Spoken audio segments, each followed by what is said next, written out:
Let's go to Washington right now. The former Australian ambassador, friend of the show, former treasurer and all-round good guy, my dear friend, none other than Joe Hockey, joins us now from Washington. Great man, how are you? Happy Monday? Happy 4th of July. I just heard that you're brokering a deal for Richo to get into the studio next week.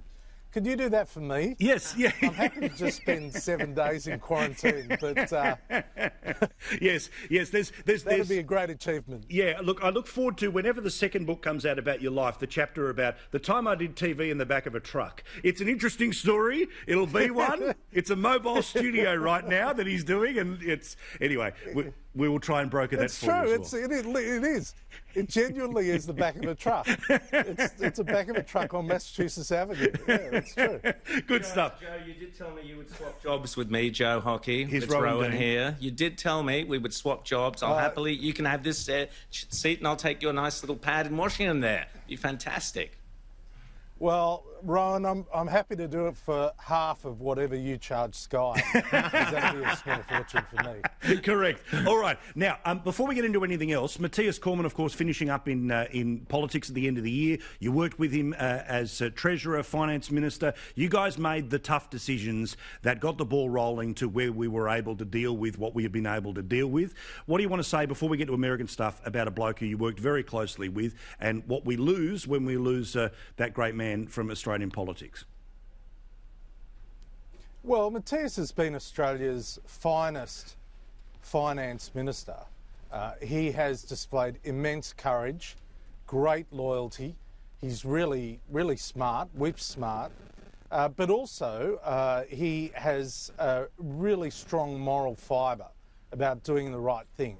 And if you ever wanted to look at someone who is a great migrant success story, you can go no further than Matthias Cormann. Great point. Who came here and couldn't speak English, was so honoured to be given the opportunity to live in a country like Australia that he started to participate in politics, joined the Liberal Party, and then became the most influential finance minister in Australia's history. He was crucial in helping us to get the foundations right for bringing the budget back to surplus, but most importantly, he is the finest negotiator in the Senate of his generation. And I know Graham Richardson, who is on this panel, he was an outstanding negotiator back in the 80s and early 90s. But there's no doubt that Matthias Cormann has been directly responsible for getting major initiatives through the Senate that others couldn't get through the Senate. And he did so because he's just an honourable man. And you know, John Howard used to say the most appropriate thing you can say about someone is that they're a decent human being. Well, Matthias Cormann's the most decent person I've ever met in politics. Yeah, I echo all of those words. A very good man anyway. The country's lost, Hayley's gained. She gets him back at the end of the year. Let's talk about America, where we finally have a mayor who's out there willing to say to the African-American criminal populations, it's time to deal and confront gang problems, because what we know has been the case in Chicago is one thing, but let's talk about Atlanta and what has really turned the mayor of Atlanta. Well, you know, it's when you hear about children being shot.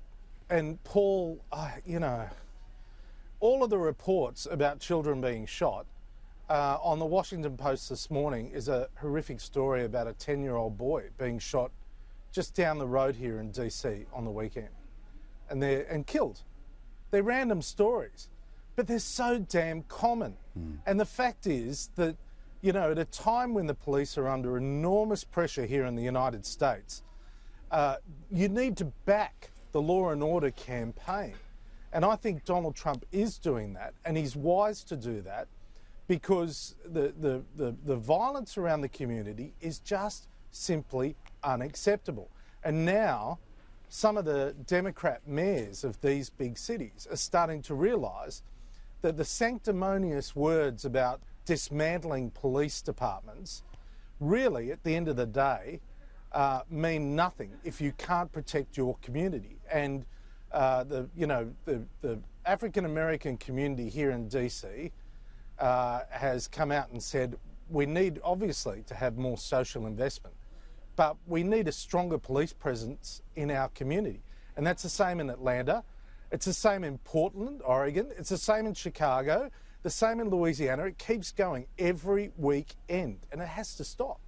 Yeah, this is the thing where, you know, literally there was a 1-year-old, I think it was shot a couple of weeks ago. This is the Atlanta mayor speaking about exactly that thing. Have a look.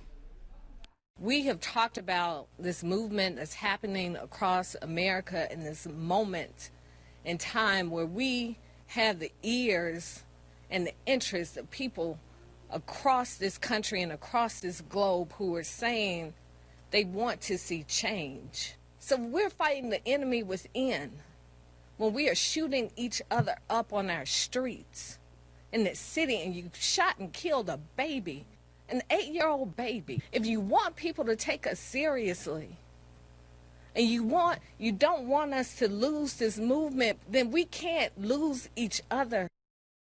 It's pretty powerful, Joe.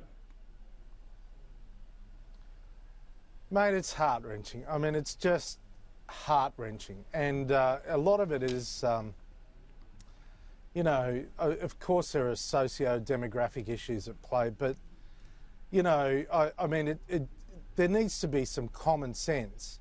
And instead of goading people along, as a lot of the mayors have done, they should be saying, look, we appreciate your concerns. We are hearing your concerns. We will take real action to address your concerns.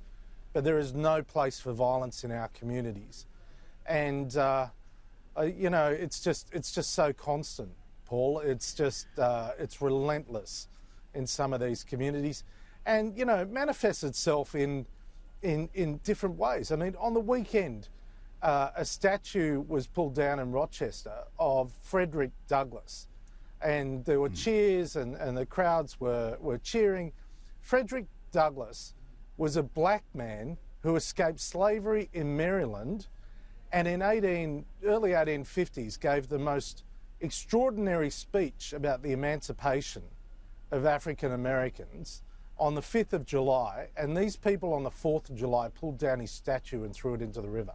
I mean, cut me a break here. It's just gone too far. And I was speaking to a really balanced commentator on TV the other day here in the US, and he said he's so afraid to go on live television because he doesn't know with his words whether he's going to upset people. And you can say the mildest thing, and you can, you know, but you're closed down by all the sanctimonious rhetoric from the critics.